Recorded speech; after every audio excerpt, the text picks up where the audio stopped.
เรียนอะไรที่ต่อยอดชีวิตได้ไกลกว่าห้องเรียนหยุดคิดไว้ตรงนี้เพราะคำตอบอยู่ที่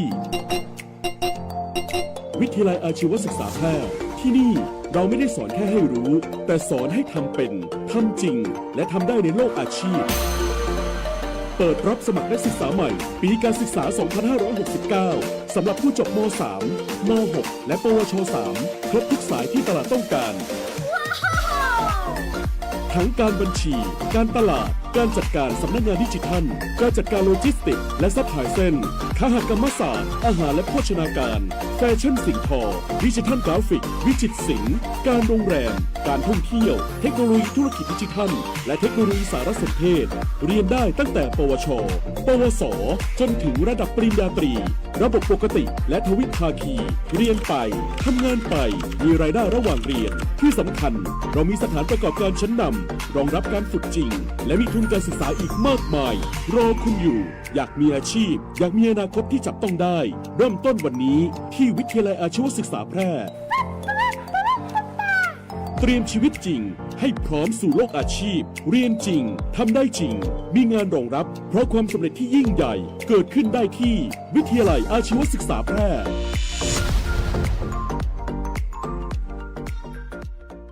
สำนักงานคปภ.มีภารกิจหลักในการกำกับดูแลให้ธุรกิจประกันภัยดำเนินไปอย่างถูกต้องตามหลักธรรมาภิบาลส่งเสริมให้ประชาชนเข้าถึงระบบประกันภัยได้ในทุกมิติคุ้มครองสิทธิผู้ย่าประกันภัยเพื่อได้รับความเป็นธรรมอย่างแท้จริงพร้อมอยู่เคียงข้างผู้คนในทุกช่วงเวลาของชีวิตทุกเรื่องประกันภัยโทรสายด่วนคปภ.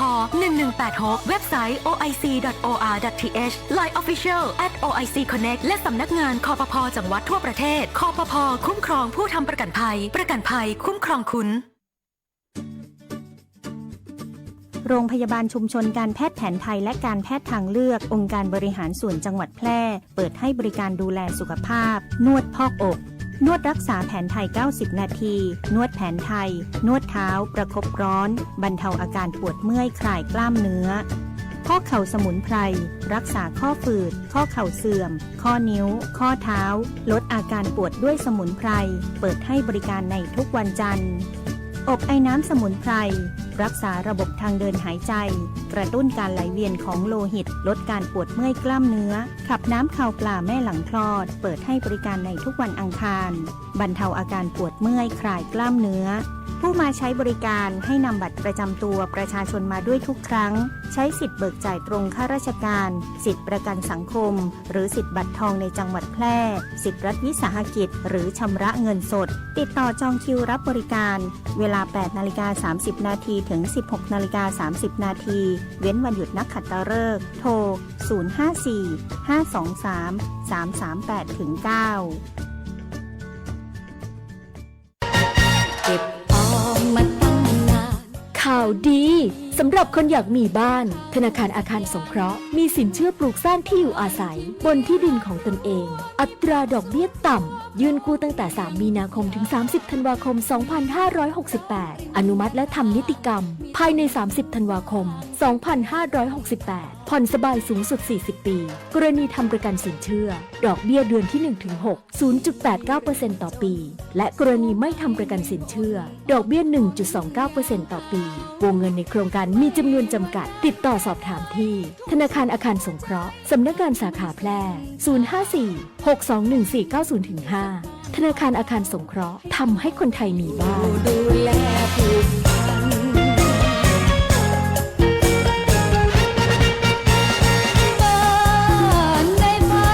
รัฐธรรมนูญฉบับใหม่จำเป็นแค่ไหน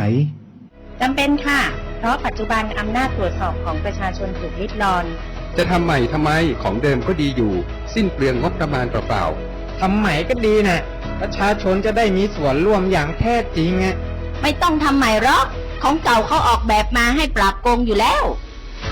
จะชอบของเก่าหรืออยากได้ของใหม่เห็นชอบจัดทำรัฐธรรมนูญฉบับใหม่หรือไม่อยู่ที่คุณตัดสินใจเพราะรัฐธรรมนูญเหมือนเข็มทิศที่กำหนดทิศทางการปกครองประเทศสิทธิเสรีภาพและสวัสดิการประชาชน8 กุมภาพันธ์ออกไปใช้สิทธิ์ออกเสียงประชามติ 8 โมงเช้าถึง 5 โมงเย็นณหน่วยออกเสียงที่เดียวกับหน่วยเลือกตั้งที่คุณมีสิทธิ์เลือกตั้ง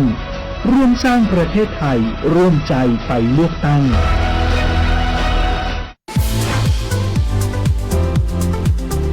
คุณกำลังฟังสถานีวิทยุกระจายเสียงแห่งประเทศไทยจังหวัดแพร่ FM 91 MHz ให้ความรู้คู่ความสุข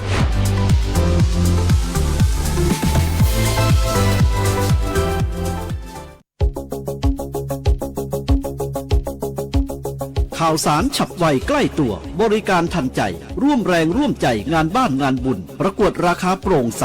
และติดตามสภาพอากาศประจำวันโดยทีมข่าวสวทแพร่ FM 91 MHz สถานีข่าวดีของประชาชนคนเมืองแพร่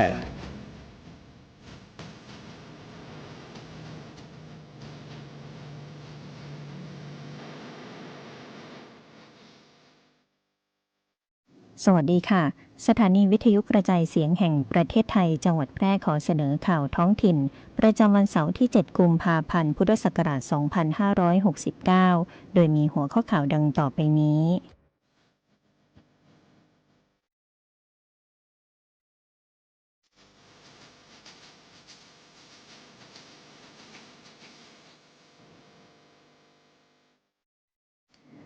องคมนตรีตรวจเยี่ยมการดำเนินงานของโรงพยาบาลสมเด็จพยุพราชเด่นชัยติดตามความก้าวหน้าการพัฒนาสนับสนุนการยกระดับระบบบริการสุขภาพเชิงรุกภายใต้แนวคิดโรงพยาบาลแห่งความสุขจังหวัดแพร่เดินหน้าส่งเสริมคุณภาพชีวิตคนพิการเตรียมอนุมัติเงินกู้และโครงการสนับสนุนต่อเนื่องมหาวิทยาลัยแม่โจ้แพร่เฉลิมพระเกียรติร่วมกับกกต.แพร่จัดกิจกรรมสร้างความเข้าใจนักศึกษาสิทธิในการเลือกตั้งครั้งแรกเตรียมความพร้อมก่อนไปใช้สิทธิ์กรมทางหลวงแจ้งปิดการจราจรชั่วคราวทางหลวงหมายเลข 103 ร้องกวางงาวต่อไปเป็นรายละเอียดของข่าวค่ะ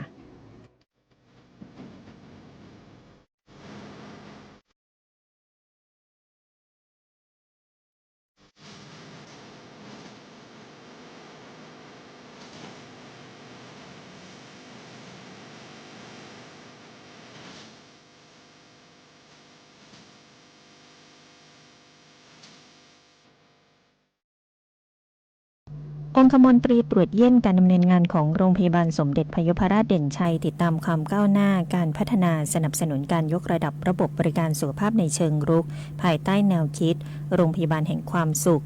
สำนักงานประชาสัมพันธ์จังหวัดแพร่รายงานว่าวันนี้ที่โรงพยาบาลสมเด็จพยุพราชเด่นชัยอำเภอเด่นชัยจังหวัดแพร่ศาสตราจารย์เกียรติคุณนายแพทย์เกษมวัฒนชัยองคมนตรีและประธานกรรมการมูลนิธิโรงพยาบาลสมเด็จพยุพราชพร้อมด้วยคณะกรรมการมูลนิธิโรงพยาบาลสมเด็จพยุพราชและคณะผู้บริหารกระทรวงสาธารณสุขเดินทางมาตรวจเยี่ยมโรงพยาบาลสมเด็จพยุพราชเด่นชัยเพื่อรับทราบความก้าวหน้าในการดำเนินงานตลอดจนปัญหาอุปสรรคและแนวทางในการแก้ไขรวมถึงการสนับสนุนการพัฒนาโรงพยาบาลให้ครบทุกด้านมุ่งสู่การเป็นโรงพยาบาลในการพัฒนาตัวอย่างที่สมบูรณ์แบบและให้ประชาชนในชนบทได้รับการบริการสาธารณสุขที่มีคุณภาพเท่าเทียมกันโดยมีนายสมชัยเลิศประสิทธิพันธ์ผู้ว่าราชการจังหวัดแพร่พร้อมด้วยนายแพทย์ปิยพงษ์ทองเพชรผู้อำนวยการโรงพยาบาลสมเด็จพยุพราชเด่นชัยให้การต้อนรับบรรยายสรุปผลการดำเนินงานของโรงพยาบาลสมเด็จพยุพราชเด่นชัยมูลนิธิโรงพยาบาลสมเด็จพยุพราชเด่นชัยสาขาเด่นชัยสำหรับโรงพยาบาลสมเด็จพยุพราชเด่นชัยเป็นโรงพยาบาลชุมชนขนาด30เตียงให้บริการประชาชนในพื้นที่อำเภอเด่นชัยจังหวัดแพร่จำนวน 33,181 คนทำหน้าที่เป็นศูนย์กลางบริการสุขภาพในระดับอำเภอ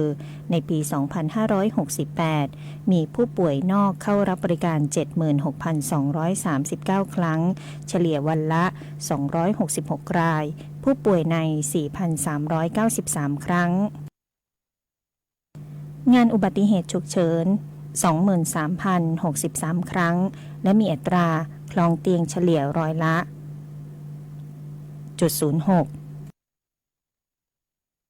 สะท้อนการเข้าถึงบริการของประชาชนอย่างต่อเนื่องมีเป้าหมายที่พัฒนาเป็นโรงพยาบาลดิจิทัลและให้บริการเชิงรุกเต็มรูปแบบโดยขยายการใช้เทคโนโลยีการแพทย์ทางไกลการดูแลผู้ป่วยที่บ้านและการเชื่อมโยงข้อมูลสุขภาพในระดับอำเภอ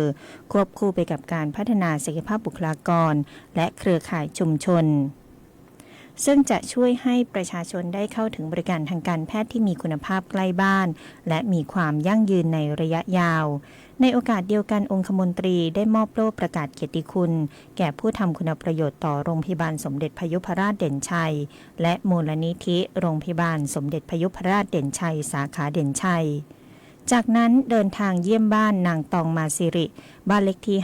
592หมู่ที่2บ้านป่าไผ่ตำบลเด่นชัยอำเภอเด่นชัยจังหวัดแพร่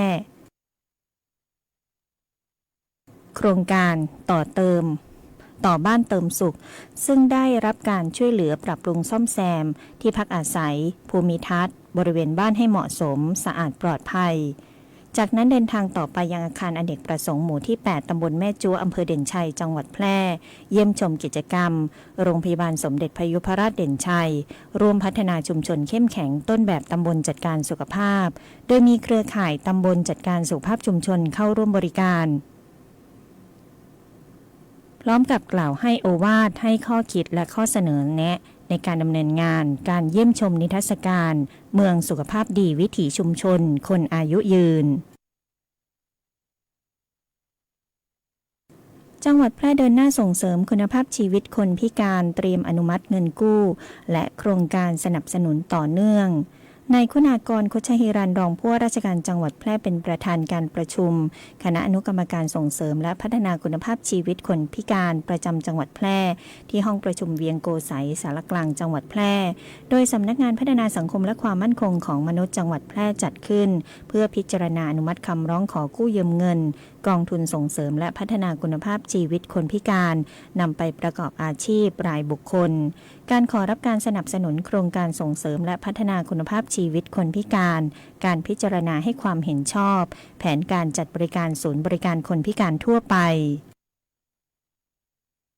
ในที่ประชุมได้พิจารณาอนุมัติเงินกู้ประกอบอาชีพสำหรับคนพิการและผู้ดูแลคนพิการจำนวน21รายเป็นเงินทั้งสิ้น 967,200 บาทและพิจารณาโครงการที่ขอรับการสนับสนุนจากกองทุนส่งเสริมและพัฒนาคุณภาพชีวิตคนพิการจำนวน4โครงการเป็นเงิน 1,669,950 บาท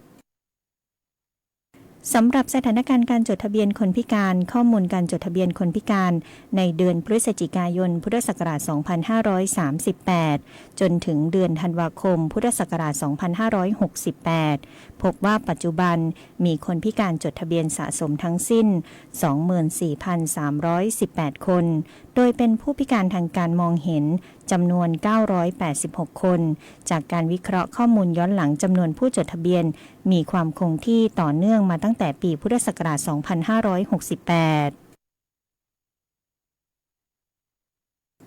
มหาวิทยาลัยแม่โจ้แพร่เฉลิมพระเกียรติร่วมกับกกต.จังหวัดแพร่จัดกิจกรรมเสริมสร้างความเข้าใจนักศึกษาในสิทธิการเลือกตั้งครั้งแรกโดยจัดกิจกรรมสร้างความเข้าใจให้กับนักศึกษาที่มีสิทธิเลือกตั้งครั้งแรกเพื่อส่งเสริมความรู้ความเข้าใจการมีบทบาททางการเมืองของเยาวชนโดยมีผู้ช่วยศาสตราจารย์ดร.รัฐพงศ์ปกแก้วคณบดีมหาวิทยาลัยแม่โจ้แพร่เฉลิมพระเกียรติพร้อมด้วยผู้บริหารบุคลากรและนักศึกษาเข้าร่วมกิจกรรมจัดโดยสาขาวิชารัฐศาสตร์มหาวิทยาลัยแม่โจ้แพร่เฉลิมพระเกียรติเพื่อเตรียมความพร้อมก่อนการเลือกตั้งสมาชิกสภาผู้แทนราษฎรและการออกเสียงประชามติที่จะมีขึ้นในวันอาทิตย์ที่ 8 กุมภาพันธ์ 2569 นี้นายชนวิทย์พิมพิลาผู้อำนวยการสำนักงานคณะกรรมการการเลือกตั้งประจำจังหวัดแพร่เป็นวิทยากรในการบรรยายให้ความรู้เกี่ยวกับสิทธิและหน้าที่ของผู้มีสิทธิเลือกตั้งขั้นตอนการใช้สิทธิเลือกตั้งการตระหนักถึงคุณค่าของสิทธิตนเองการทำความเข้าใจนโยบายพรรคการเมืองกระตุ้นให้สังเกตการนับคะแนนรวมไปถึงการออกเสียงประชามติให้แก่นักศึกษาเพื่อสร้างความมั่นใจให้กับกลุ่มผู้มีสิทธิเลือกตั้งครั้งแรกว่าสิทธิและเสียงของตนเป็นส่วนหนึ่งของการขับเคลื่อนประชาธิปไตยและสามารถใช้สิทธิ์ได้อย่างรู้เท่าทันมีส่วนร่วมในการเลือกตั้งการออกเสียงประชามติอย่างมีคุณภาพ กรมทางหลวงโดยโครงการก่อสร้างทางหลวงหมายเลข 103 สายอำเภอร้องกวางอำเภองาวจังหวัดแพร่แจ้งปิดการจราจรเป็นการชั่วคราวดำเนินการก่อสร้างขยายถนนเป็น 4 ช่องจราจรบริเวณช่วงกิโลเมตรที่ 33 ถึงกิโลเมตรที่ 36 ระหว่างสะพานบ้านห้วยบ่อทองอุโมงค์ 1 รถไฟการปิดการจราจรดังกล่าวเป็นการใช้วิธีระเบิดหินกำหนดตั้งแต่วันที่ 14 กุมภาพันธ์ 2569 ไปจนถึงวันที่ 31 สิงหาคม 2570 ในช่วงเวลา 11 นาฬิกาถึง 15 นาฬิกาของทุกวันกรมทางหลวงจึงขอประชาสัมพันธ์ให้ประชาชนและผู้ใช้ทางได้รับทราบพร้อมขออภัยในความไม่สะดวกและขอให้หลีกเลี่ยงเส้นทางดังกล่าวในช่วงเวลาดังกล่าวหรือวางแผนการเดินทางล่วงหน้าเพื่อความปลอดภัย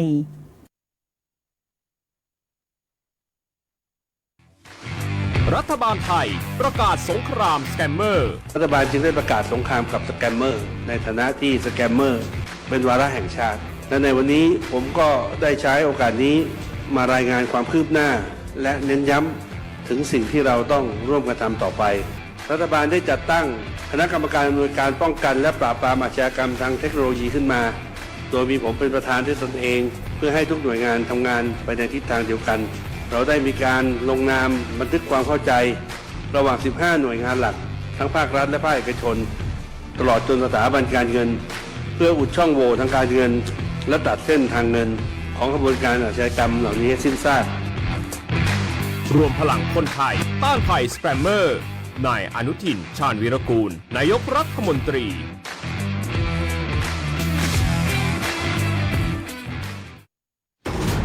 ทุกวันนี้มิจฉาชีพมาในหลายรูปแบบทั้งข้อความ SMS อีเมลหรือแม้แต่บนโซเชียลมีเดีย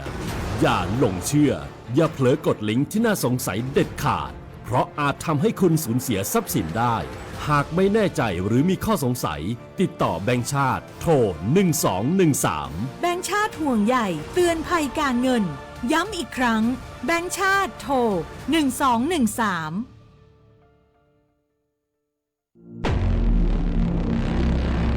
ภัยจากการสู้รบก่อให้เกิดความเสียหายอย่างมหาศาลทั้งต่อชีวิตมนุษย์สิ่งแวดล้อมและโครงสร้างพื้นฐานทหารพลเรือนจำนวนมากต้องเสียชีวิตบาดเจ็บสาหัสและหลายครั้งนำไปสู่ความพิการถาวรมีปัญหาสุขภาพจิตเกิดโรคเครียดหลังเหตุการณ์สะเทือนขวัญส่งผลกระทบในระยะยาวต่อคุณภาพชีวิตประชาชนผู้ประสบภัยสงครามจำนวนมากต้องเผชิญกับความยากลำบากในการใช้ชีวิตต้องอพยพหนีภัยจากพื้นที่สู้รบกลายเป็นผู้พลัดถิ่นโรงพยาบาลโรงเรียนที่อยู่อาศัยและระบบสาธารณูปโภคที่สำคัญน้ำประปาไฟฟ้าถูกทำลายประชาชนไม่สามารถเข้าถึงบริการพื้นฐานได้การใช้อาวุธอันตรายต่างๆอาวุธเคมีทุ่นระเบิดที่อาจตกค้างหลังจากสงครามทำให้แหล่งน้ำดินปนเปื้อนสารพิษจากอาวุธเหล่านี้ป่าไม้ถูกทำลายเกิดผลกระทบร้ายแรงต่อระบบนิเวศและสุขภาพของประชาชนในพื้นที่เกิดการขาดแคลนอาหารอย่างรุนแรงนำไปสู่ความอดอยากก่อให้เกิดอันตรายร้ายแรงและยาวนานภัยเหล่านี้ไม่ใช่เพียงเรื่องของทหารในสนามรบเท่านั้นแต่เป็นภัยพิบัติที่ส่งผลกระทบต่อทุกภาคส่วนของสังคมรู้ภัยเข้าใจรับมือได้สำนักงานประชาสัมพันธ์ที่ 3 กรมประชาสัมพันธ์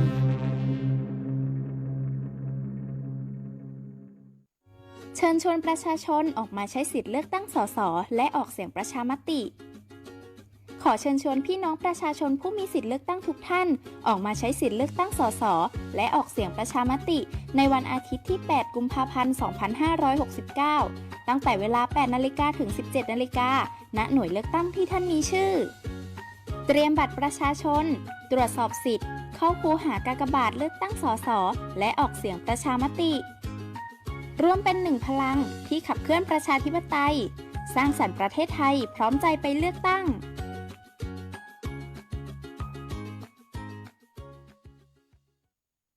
มาติดตามพยากรณ์อากาศจากสถานีอุตุนิยมวิทยาแพร่ประจำวันเสาร์ที่ 7 กุมภาพันธ์ พุทธศักราช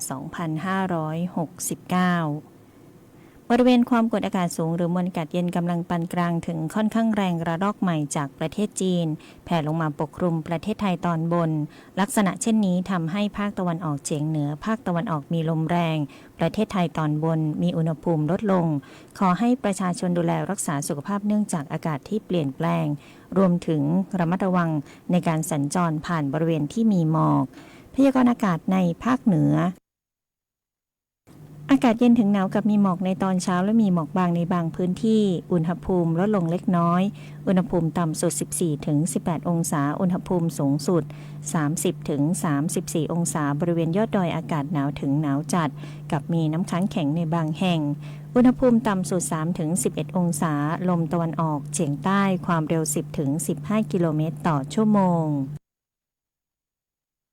พยากรณ์อากาศบริเวณจังหวัดแพร่อากาศเย็นกับมีหมอกในตอนเช้าทัศนวิสัย 1-9 กิโลเมตรลมตะวันออกเฉียงใต้ความเร็ว 10-15 กิโลเมตรต่อชั่วโมงบริเวณยอดดอยอากาศหนาวถึงหนาวจัดอุณหภูมิต่ำสุด 6-10 องศาเซลเซียสวันนี้ดวงอาทิตย์ตกเวลา 18:14 นาทีวันพรุ่งนี้ดวงอาทิตย์ขึ้นเวลา 6:52 นาทีค่ะจบการนำเสนอข่าวท้องถิ่นเชิญชวนผู้มีสิทธิ์เลือกตั้งทุกครัวเรือนออกไปใช้สิทธิ์เพื่อกำหนดอนาคตของประเทศชาติเลือกตั้งในวันอาทิตย์ที่ 8 กุมภาพันธ์ 2569 พิรุณพรแสงสร้อยอ่าน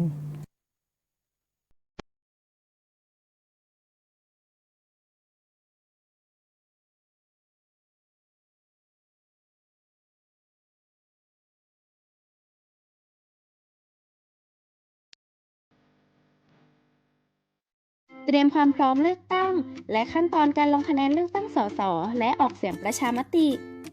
เตรียมตัวให้พร้อมเข้าคูหาเลือกตั้งสสและออกเสียงประชามติในวันอาทิตย์ที่ 8 กุมภาพันธ์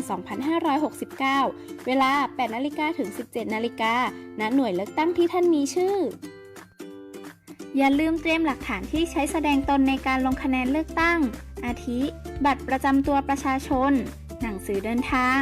ใบขับขี่หรือหลักฐานอื่นใดของทางราชการหรือหน่วยงานของรัฐออกให้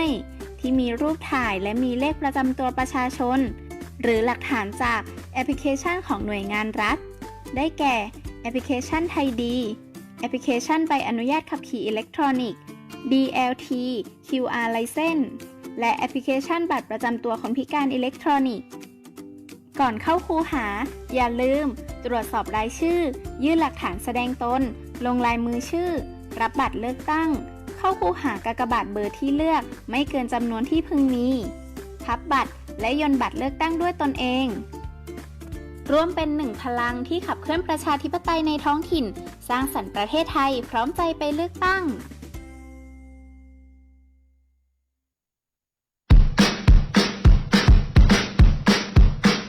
ในทุกรอบการเลือกตั้งสิ่งที่ติดตัวเราเข้าไปในคูหาเลือกตั้งคือความหวังและอำนาจในการตัดสินใจว่าใครจะเป็นผู้ถือตั๋วแทนประชาชนเข้าไปในสภา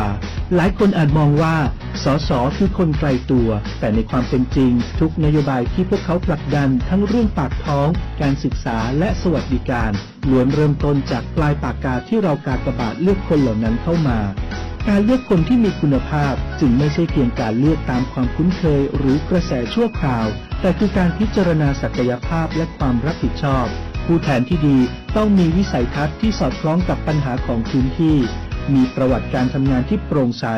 และที่สำคัญที่สุดคือต้องมีความกล้าหาญที่จะรักษาผลประโยชน์ของประชาชนมากกว่าผลประโยชน์ของตนเองหรือพวกพ้องเพราะสสที่มีคุณภาพเพียงหนึ่งคนสามารถเป็นกระบอกเสียงที่เปลี่ยนเสียงสะท้อนจากชาวบ้านให้กลายเป็นกฎหมายที่จับต้องได้นอกเหนือจากตัวบุคคลแล้วพรรคการเมืองคือโครงสร้างสำคัญที่เราต้องพิจารณาพรรคที่มีคุณภาพต้องนำเสนอนโยบายที่ทำได้จริงมีที่มาของงบประมาณที่ชัดเจนและไม่เป็นภาระแก่ประเทศในระยะยาวการเลือกพรรคการเมืองที่มีอุดมการณ์ชัดเจนและมีระบบการตรวจสอบภายในที่เข้มแข็งจะเป็นหลักประกันว่าเสียงของเราจะไม่ถูกบิดเบือนหลังจบการเลือกตั้งความสอดคล้องระหว่างคนและพรรคจึงเป็นกุญแจสำคัญที่จะขับเคลื่อนกลไกประชาธิปไตยให้เดินหน้าไปอย่างมีประสิทธิภาพในเมื่ออำนาจการตัดสินใจอยู่ที่ปลายปากกาอย่าปล่อยให้โอกาสหลุดลอยไป ศึกษานโยบายพิจารณาตัวบุคคลและออกไปใช้สิทธิ์ด้วยความตระหนักรู้เพราะการเลือกผู้แทนที่มีคุณภาพในวันนี้คือการลงทุนที่คุ้มค่าที่สุดเพื่อคุณภาพชีวิตของเราในวันหน้า1 สิทธิ์ 1 เสียงของคุณคือจุดเริ่มต้นของประเทศไทยที่ดียิ่งขึ้นธนชัยสุวรรณกาศสถานีวิทยุกระจายเสียงแห่งประเทศไทยจังหวัดแพร่นำเสนอ